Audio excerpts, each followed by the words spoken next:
Olá pessoal, voltamos então com a doutora Marta com a pergunta que nós deixamos no ar. Doutora Marta, quais são os sintomas dessas doenças todas aí? Todas elas cursam com febre, que inicia depois de algum período da exposição à picada do inseto, né? Geralmente, o período de incubação, que é um período ainda que o vírus já entrou na pessoa, mas ela ainda não teve nenhum sintoma, é em torno de 5 dias, pode ser de 3 a 7, pode chegar no máximo a 14 dias, tá? Em média, 5 dias, uma semana, tá? Mas assim, durante esse período de incubação, antes de aparecer o sintoma, a pessoa não sente nada, né? Às vezes ela nem se lembra mais aonde que ela se expôs a uma picada, ou se ela viajou, ou se ela esteve num lugar muito cheio de mosquito, ela lembra, senão ela não vai nem se recordar mais, né? E daí ela começa a ter febre como um sintoma bastante importante na dengue, na chikungunya, menos evidente na zika, não dá febre muito alta. A presença de gânglios no pescoço, caroços no pescoço, aparece mais na dengue, né? Um rush cutâneo, que na verdade é um vermelhidão no corpo, aparece bastante na dengue e bem evidente na zika, porque na zika isso é acompanhado de prurido, coça bastante, incomoda, né? Então a zika tem essa característica de estar acompanhado de um vermelhidão com prurido. Então aparece um rush cutâneo, que é um vermelhidão no corpo, manchas vermelhas que coçam na zika e que tem pouca repercussão na dengue e que também pode acontecer na chikungunya, um olho vermelho, fica uma conjuntivite, né, na febre chikungunya. Dores articulares, tem bastante dor, né? Todas essas doenças febris têm dores articulares. E também a dor atrás do olho, retroorbitária, é bastante característica da dengue. As pessoas podem não ter sintomas algum e passar por tudo isso sem nem perceber que teve a doença, certo? Então ela vai fazer um teste um dia lá, porque está com uma febre, fala, não, já teve dengue, por exemplo. Nossa, né, já está com... Não teve essa manifestação. Não teve essa manifestação clínica. Então, é chamada doença subclínica, né? Tanto a dengue pode ocorrer assim, como a chikungunya pode ocorrer assim, como a zika pode ocorrer assim. Pode ser uma doença branda, simples. E talvez esses casos brandos e simples que levem a população a essa falta de cuidado, né? Porque, parece que fulano teve, foi tão fácil, né? Não teve nada, foi uma coisa simples. E esquecendo dos casos graves que podem acontecer com sintomas bem diferentes desse e graves. E qual é o conselho? Quando tiver um desses sintomas que a senhora falou, já deve procurar o médico? Deve procurar o serviço de saúde. Muitas vezes, num primeiro momento, não é feito o diagnóstico. Existem datas apropriadas para a coleta dos exames e tipos de exames diferentes para cada uma dessas doenças. Por exemplo, para a dengue, a gente tem o tal do teste rápido, que é o NS1, que é conhecido como NS1, que é um teste que pode ser colhido nos primeiros dias de febre, até no máximo o 3º dia, máximo 4º dia. Depois, esse teste, que é um teste rápido chamado NS1, não vai mais servir para fazer esse diagnóstico, porque ele pode dar um falso negativo, ou melhor, passou a época de pesquisar esse antígeno e depois o diagnóstico tem que ser feito com outro tipo de teste, que são os testes sorológicos. Os testes sorológicos, por sua vez, só podem ser feitos a partir do 7º dia de doença ou de sintomas, porque eles vão medir os anticorpos do sangue e o corpo vai levar 7 dias para formar anticorpo contra o vírus. Então, como a gente vai medir os anticorpos, a gente tem que esperar esse período. Então, às vezes, há uma ansiedade, um desespero da pessoa de querer fazer esse, aquele. Não adianta, tem que fazer desse jeito, não tem outra forma. Um período de cada teste. Um período de cada teste e momentos que não conseguimos fazer esse diagnóstico de forma adequada. E nesse período não toma remédio, não toma nada? Não, a suspeita já leva ao tratamento. Então, entendi. é o que a gente sempre explica para o paciente, não é fácil mesmo na posição do paciente entender isso, mas é necessário conhecer isso, né? Que o tratamento ele vem independente da confirmação. Se eu estou suspeitando que a pessoa está com com dengue, eu tenho que tratá-la. De que forma? Mantendo a hidratação correta, mantendo os parâmetros do hematócrito, que é um outro exame que é feito no hemograma, né, para concentração de hemoglobina, de forma adequada, e isso a gente faz com hidratação. A hidratação pode ser por boca, oral, passando 5 litros de água para tomar em casa, ou venosa. Quando a pessoa, por exemplo, está com ânsia, como ela vai tomar, né, 5 litros de água? Não tem como. Então, ela vai ter que ser hidratada de forma com soro venoso, vai ter que ser hospitalizada para fazer isso, né, e ser observada, ver de que forma ela evolui. E vamos ter as evoluções tranquilas, rápidas, que vai ser hidratado, vai ficar bem, no outro dia já não tem mais as alterações do sangue do hemograma, o hematócrito e a hemoglobina estão normais, não existe, por exemplo, uma baixa de plaqueta significativa, não tem nenhum teste que indique que está havendo sangramento, como a prova do laço, que é necessária de ser feita também a todos os pacientes com suspeita de dengue, né? E não havendo essa evolução para casos graves como esses, que evoluem com a dengue hemorrágica, ela vai ser observada em casa, né? Vai ser um tratamento em casa. Nos casos graves vão ser hospitalizados e os que evoluem desfavoravelmente com a síndrome do choque da dengue, que não é a dengue clássica, né? A síndrome do choque da dengue, vão ser hospitalizados, inclusive casos que até vão ficar na UTI, casos que vão necessitar de transfusões de sangue, de plaquetas e de todo um aporte bastante intenso para essas situações, né? Esses casos não são a maioria dos casos, mas ocorrem com certa frequência. E quanto mais casos a gente tem, mais casos graves a gente também. E tem aquela história que se você pegou dengue uma vez, não pega de novo? Então, nós temos 4 sorotipos, né, da dengue. 1, 2, 3 e 4. Então, por exemplo, numa manifestação primeira de dengue, você tem um período que você fica imune àquele sorogrupo. E pode ter um outro sorogrupo, né, circulando na região que você foi, ou se você se deslocou para um local, por exemplo, a gente não tem o 4 aqui, mas a pessoa pode se deslocar para um local onde está tendo a transmissão desse sorotipo. Então, sorotipos diferentes podem causar uma reação inflamatória diferente e evoluir de forma mais grave, como uma reação particular daquele organismo, daquela pessoa. Não obrigatoriamente uma segunda dengue vai evoluir pior que a primeira, tá? Mas pode acontecer essa resposta inflamatória. Se pegar diferente. Os 4, daí fica imune aos 4 ou já morreu?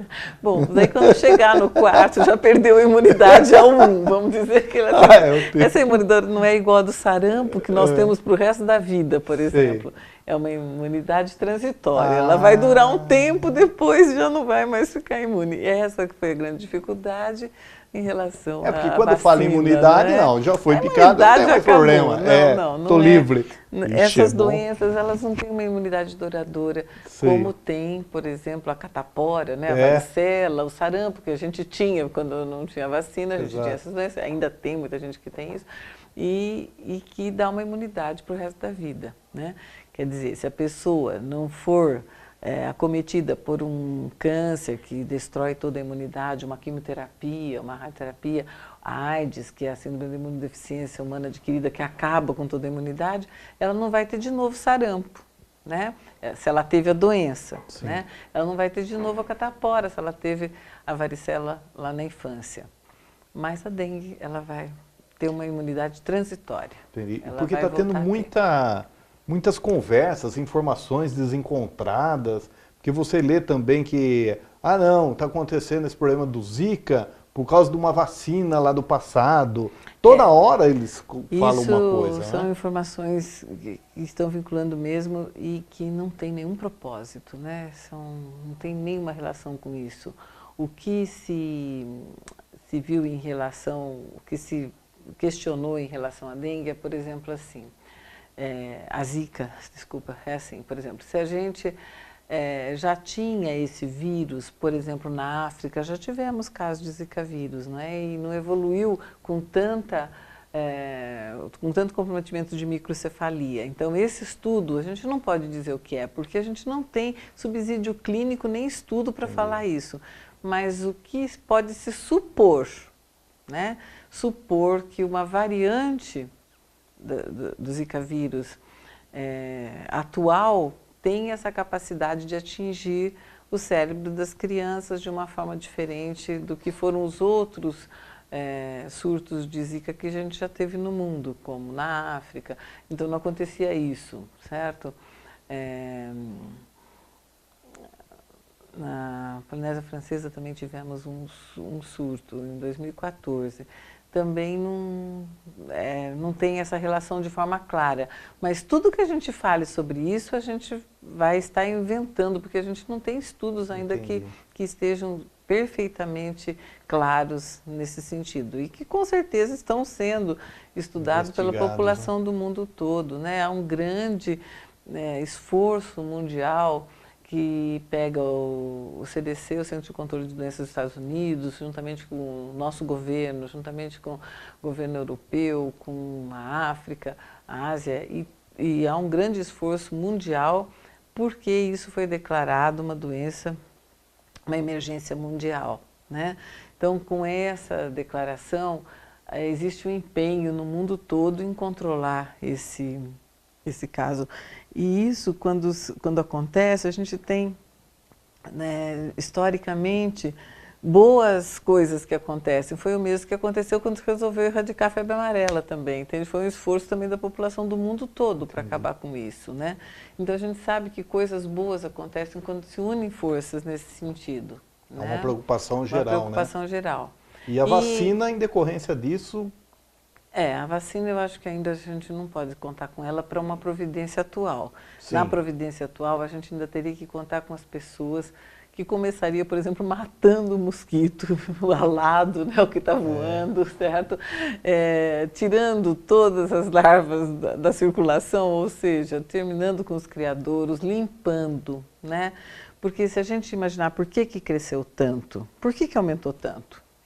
Porque houve, assim, especialmente um aumento nas regiões que as pessoas não tinham limpeza adequada, não tinham água de forma rotineira, a distribuição de água não é adequada, como não é no Brasil, como não é em nenhum lugar do Brasil, certo, adequado, falta água, falta esgoto, falta saneamento básico, falta limpeza, falta cuidado com as casas que têm água e que têm esgoto, certo?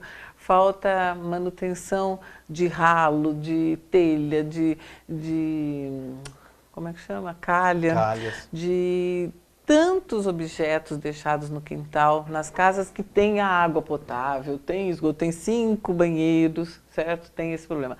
Na casa que não tem nada disso, tem água estocada, porque não tem serviço de água potável, certo?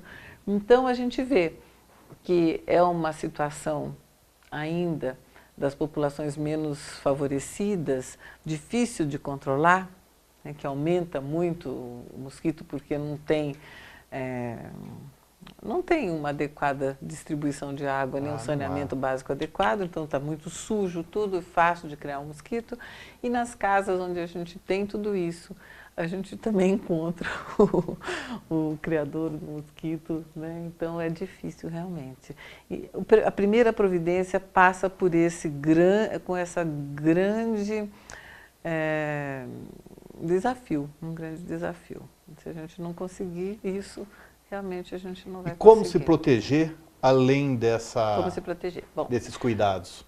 Telas nas janelas, por exemplo, é algo que eu vejo muito pouco se falar nisso, muito pouco se usar isso, né? Tá? Você se protege do mosquito se você tiver tela em todas as janelas, né?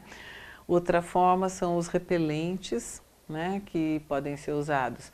E esses repelentes naturais, à base de citronela, cravo da Índia, eles têm uma ação fugaz, né? Naquele momento realmente ele funciona, mas depois não funciona mais. E esses outros que são à base de veneno, né, eles têm o grande problema da toxicidade também, né?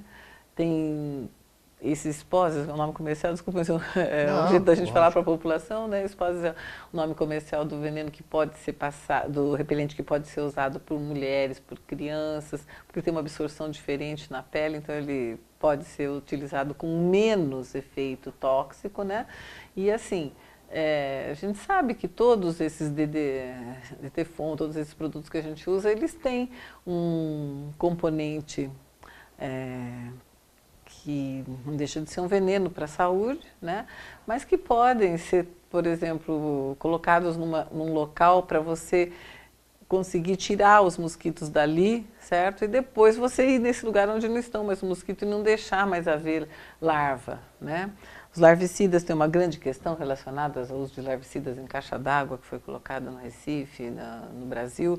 Existe uma polêmica muito grande em relação a esse assunto, quanto à toxicidade dessa água que foi utilizada por essa população. Existem algumas coisas já ditas nesse sentido, um envenenamento da população, né, com o veneno na caixa d'água, realmente, né? Então tem essa questão, que é uma questão bastante polêmica no Brasil, mas na prática como é que funciona? A gente tem que eliminar o mosquito, eliminar o criador do mosquito e se proteger com telas nas janelas e realmente ter vontade de terminar o mosquito, né? Porque muita gente vê o mosquito voando e não mata nem aquele mosquito que está voando, né? Não, isso eu faço. Isso é difícil, mas tem gente que não faz. Ele foge da gente, fica correndo. A gente tenta, né? É isso aí. Muito bem. Pelos ensinamentos, a gente queria agradecer. E as considerações finais da senhora de saúde pública de uma forma geral. Parece incrível que, assim, desde que a gente se formou, né, há tantos anos aí, pensando em fazer essas doenças, que na época que eu me formei, todo mundo falava, o que mesmo que você vai fazer? O que é essa especialidade sua? Porque não tinha, assim, não se falava nada sobre isso. Os cuidados ainda acho que são os mesmos, as considerações são as mesmas. É a limpeza, né, a higiene, a saúde pública visto como alguma coisa que pudesse oferecer à população uma casa digna, né, com água, com esgoto, com saneamento básico, tudo aquilo que é um sonho, né? As considerações finais que isso é muito frustrante realmente, né, no nosso país. Não tem como, é exatamente esse pessoal que mais padece com tudo isso que acontece, né?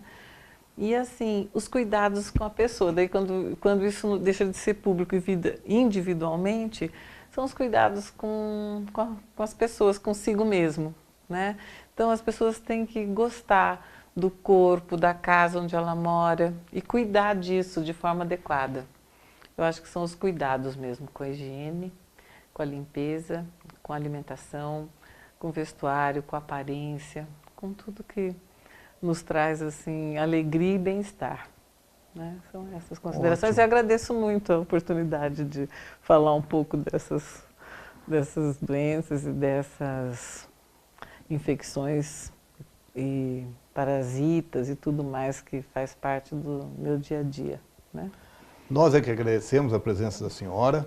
Queremos Obrigada. Dizer que a do Vale TV está à inteira disposição. Obrigada. O nosso programa Direito e Cidadania, ele está aberto até para as outras propostas que a senhora tiver aí, que achar interessante passar para a população, nós estamos abertos aqui. Muito obrigado. Pessoal, nós estamos encerrando então o nosso bate-papo com a doutora Marta. E você, o que você quer saber? Qual é a sua dúvida? Qual o assunto que você quer? Passe um e-mail para nós no nosso e-mail direitoecidadania@dovaletv.com.br. Muito obrigado.